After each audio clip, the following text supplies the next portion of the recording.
So the scary thing about debt isn't always the amount. It's actually how quickly it can happen, and it can spiral out of control. Now, I've learned you can only be maybe one unexpected bill away, one emergency, one car repair away from debt.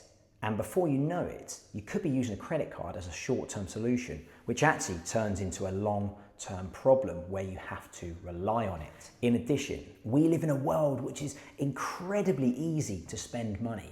We can buy now and pay later. We have financial agreements, credit cards, monthly payments. And the worst part is that debt always feels like a weight that never leaves you. And it's always there in the background.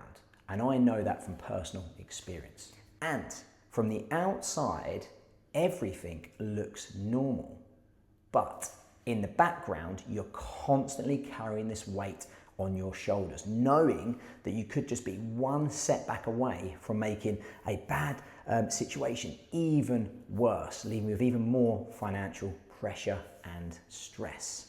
So in this video, I'm going to share with you my honest debt situation, as well as the plan, strategies, and methods that I'm currently putting into place to pay off my debt.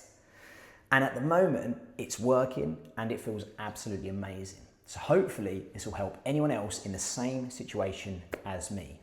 If we haven't met before, my name is Ian. I'm 36 years old. I'm a teacher, a dad, and a husband. And I'm on a mission to become financially free. That's not because I want a luxurious lifestyle. It's because I've finally realized the important things to me. And that is, I want more time for me and my family. I want more options and more choices and less financial pressure and stress. Because for years before that, I thought it was all about working hard, earning money, and treating yourself. But unfortunately, through some of my own poor financial decisions, that has left me in debt, which is a seriously hard cycle to try and escape from. If, like me, you're in debt, or if you want to become financially free, then you are in the right place.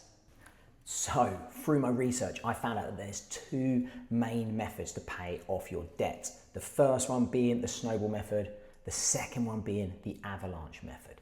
In a nutshell, the Snowball method pays the smallest debt first, regardless of the interest rate. That's going to help you build momentum, get you psychological wins. Method number two, the Avalanche method, is where you pay the highest interest debt first. It saves you money mathematically, and it focuses on being efficient. So the Snowball method, how it works: you list your debt from smallest to largest. Make sure you pay minimum payments on everything still, but you attack the smallest debt aggressively. And then you move on to the next one, and then the highest one. It gives you quick wins, which is an advantage. It increases your motivation, and it feels really rewarding. The disadvantage, however, is that you pay more interest overall. Method number two, on the other hand, you list your debt by the interest rate. You still pay minimum payments on everything, but you attack the highest interest rate first. That reduces long-term interest costs. In the example I've given you, the credit card, it's not the highest amount of debt, but it's the highest amount of interest, so you get rid of that first. The advantages that I've researched into is it saves more money.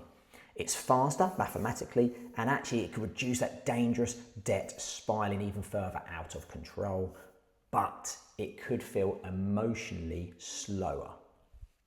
My current debt situation, I'm being completely honest here. I'm not going to read through everything out with you. I've got my list of debts there.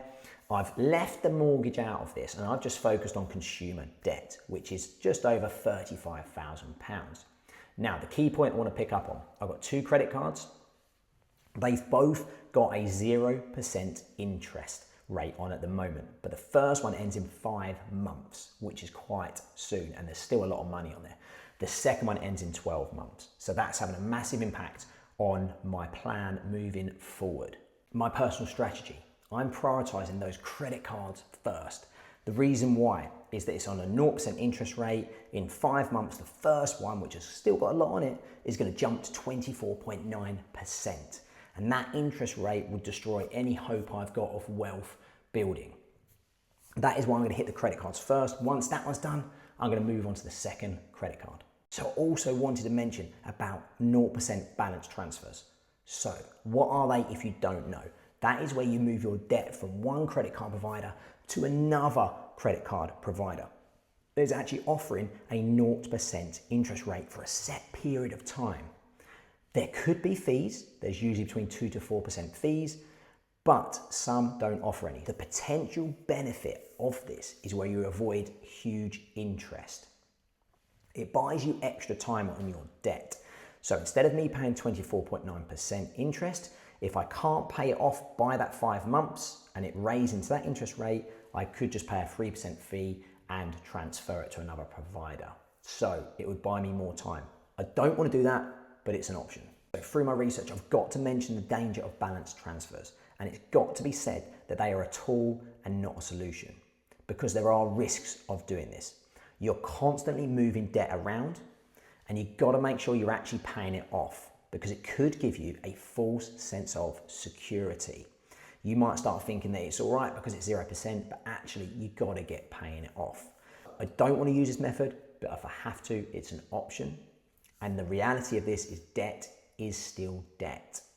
And honestly, the biggest lesson I'm learning through getting out of debt is that it's not always about the maths. It's actually about something that subconsciously I already knew.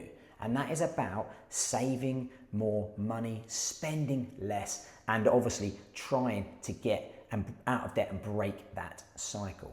Now, the hard part is changing the habits, especially when it's so easy to spend money, take out financial agreements, and when we're under pressure from society. But I've realized if you can change the habits, then you can break the cycle. That's exactly why I'm documenting this journey publicly and honestly online. Not because I've got everything figured out, but because I want to prove that I can change my financial situation and inspire others. So in addition, I would love to hear from you. So if it was down to you, would you choose that snowball method or would you choose that avalanche method? And also, have you ever tried a balance transfer before? If you could let me know in the comments below, I'd really appreciate your opinions on those. If you want to see more from me, then please subscribe to this channel and also check out my next video, which is about the exact budget I'm using, which has helped me to already cut my spending and divide my money up into areas where I can invest and where I can pay off debt. So check out that one. And once again, thank you for watching, and I really appreciate your time. Thank you so much, and I'll catch you in the next video.